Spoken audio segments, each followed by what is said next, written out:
in the Gray Ghost, number 28, leading Darrell Waltrip to the checkered flag. Cale Yarborough finished third as Oldsmobile swept the first 4 finishing positions. Told Baker I was running hot. I needed to get in. Let me lead a lap or two. He wasn't buying that. He wouldn't buy into it, because if I ever get in front of him, he ain't getting back around me. Aerial coverage tonight provided by DirecTV. If you call yourself a sports fan, you've got to get DirecTV.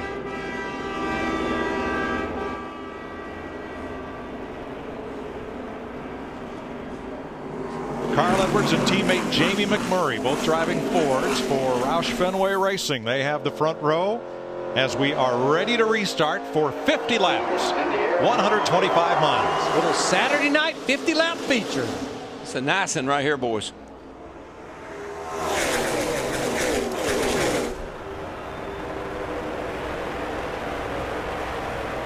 Sweet right there. This is sweet.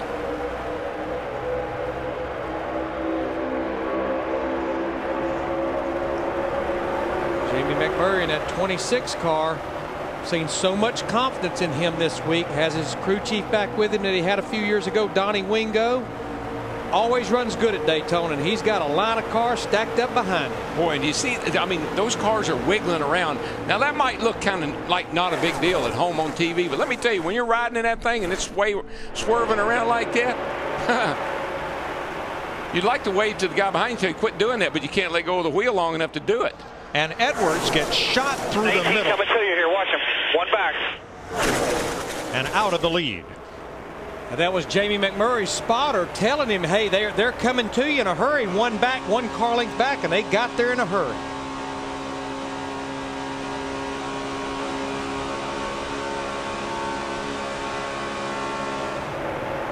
And Casey Kane to the front. Not for long. Not for long. McMurray second, and here comes Kyle Busch in the 18. Wild thing. Got a pretty good push from the 48 and the number 2 car. All on the bottom. Right now on new tires, that bottom should prevail. Outside will be good later on when the grip goes away.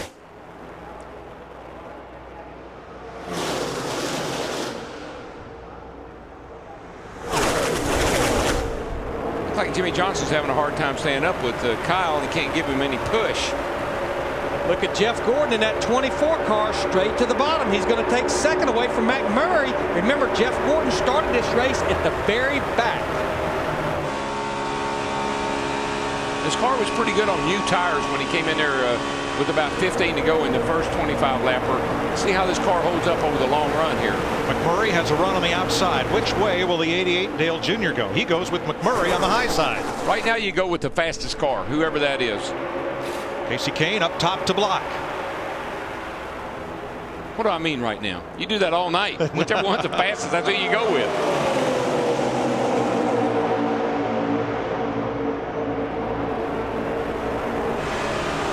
McMurray slices back down to the bottom, and here comes Junior. Hey, a guy we hadn't mentioned all night. I see him in that number 55 car. He's making a run here, Michael Waltrip. Riding with him right here down the back straightaway. Mikey's car will be good in the longer run. His car always seems to work well over the long run.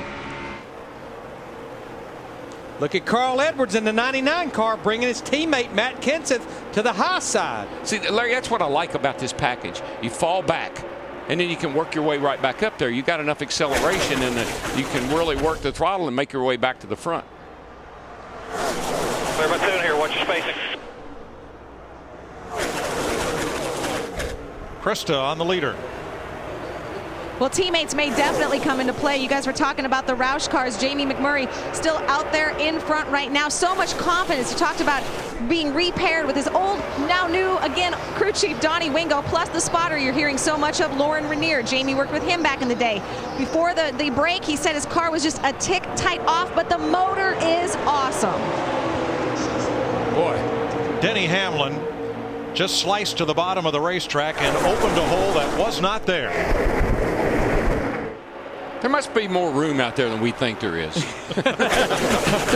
There's just no way you can do that. Here comes Jeff Gordon. He wants to lead that lap, and he will lead it from last to first in 30 laps. You don't have to remind Jeff Gordon that he failed to win a race last season. Three wide here. Man, the 18 went right underneath, right on the outside. Look at them. They're 4 wide up there in turn 1 and 2.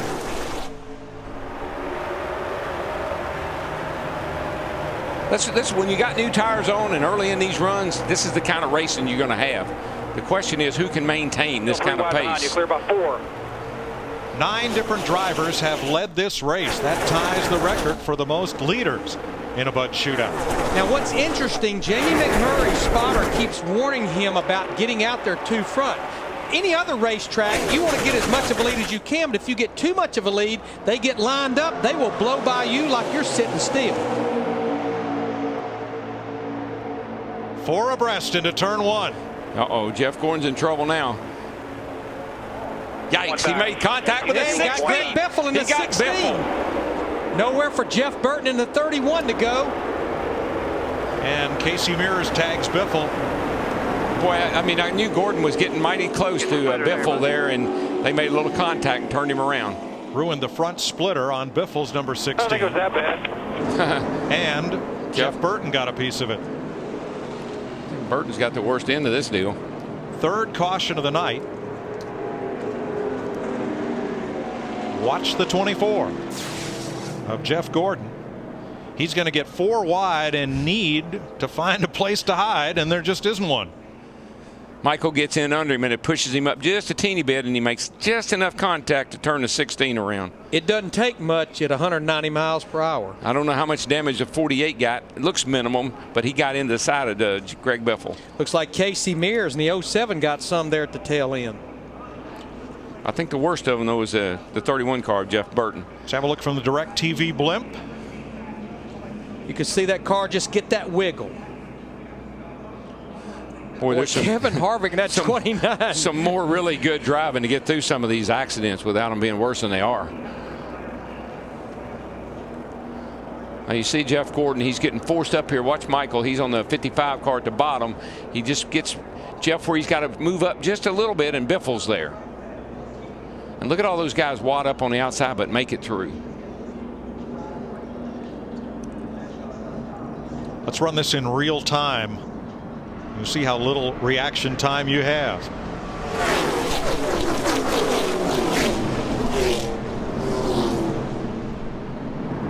Let's ride with Jimmy Johnson.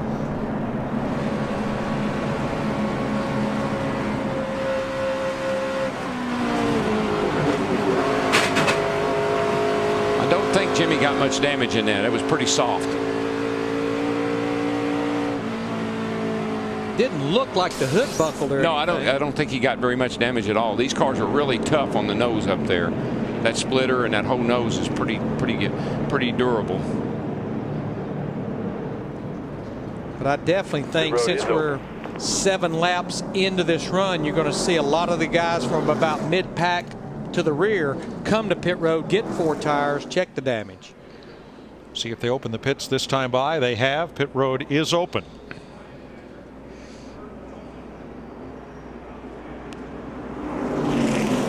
I think the whole field's going to come.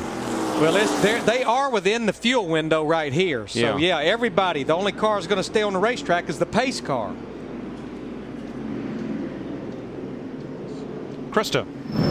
Jamie McMurray, the plan, just 2 tires. That was the call for the 26. Donnie Wingo and Jamie McMurray said his car is a little loose, but really fast. I believe Kyle Busch took gas only. Steel only. Well, Mike, Tony Stewart said he's getting tight. They're going to make a track bar adjustment and a round out of the left rear. Darian Grubb says pack it full of gas. Matt. Significant chassis adjustment with both wedge and track bar for Jimmy Johnson. Says the car is not bad, but when it gets to about 4 feet of another car, it just stalls out. Chad Canals looking over that nose. Dick Berggren. Jeff Gordon, a nice pit stop, took 4 tires back out of the racetrack.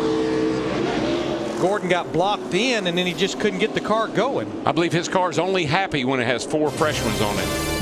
I think everybody's is pretty happy with 4.